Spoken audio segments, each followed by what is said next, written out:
bienvenue dans le cadre du lancement de cette campagne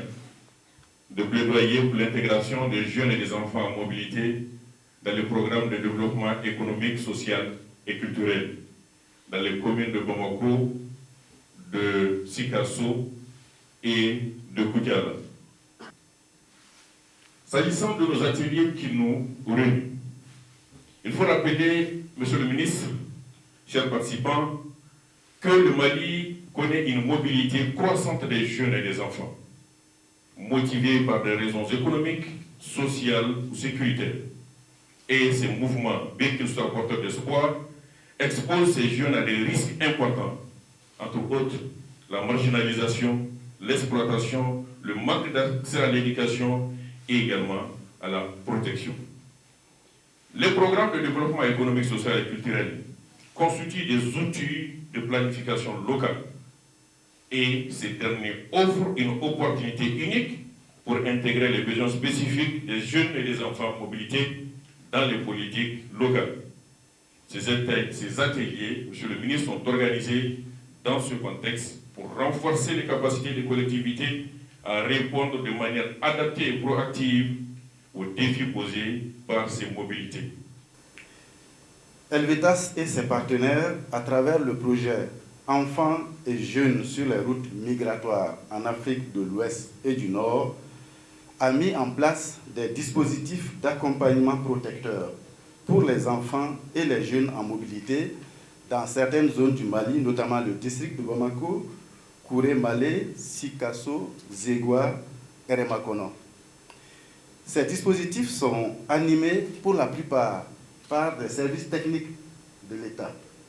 notamment du développement social, de la promotion de la femme, de la famille et de l'enfant, aussi les services de la santé. Ainsi, à travers ces dispositifs, plus de 2000 enfants et jeunes en situation de mobilité et de nationalités différentes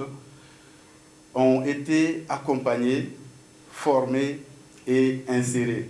dans la vie socio-économique et bénéficient d'un accompagnement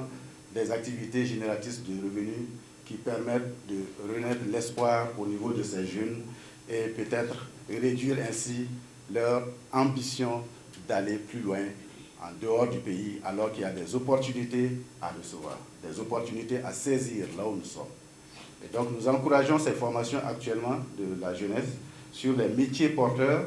dans toutes les zones d'intervention de ce programme. Monsieur le ministre, Mesdames, Messieurs, nous remercions l'Observatoire national des migrations, qui est en fait le CIGEM, pour cette initiative de plaidoyer et nous fondons espoir que cela bénéficiera de toute l'attention des décideurs pour le bien-être des enfants et des jeunes en situation de mobilité, qu'ils soient maliens ou étrangers. Saluer cette initiative du directeur général du CIGEM, car dans la vision que nous avons de la migration, la formation constitue un maillon important de la longue chaîne des actions que nous menons en faveur des migrants. Être parmi vous aujourd'hui, prendre la parole pour ouvrir cette série de formations dédiées aux jeunes et aux concepts liés à la migration constitue pour moi un acte de foi et de responsabilité. Prévu pour se dérouler dans les régions de Bamako, Koulikoro, Kay, Ségou et Sikasso, ces formations témoignent de notre engagement collectif à renforcer la compréhension, la gestion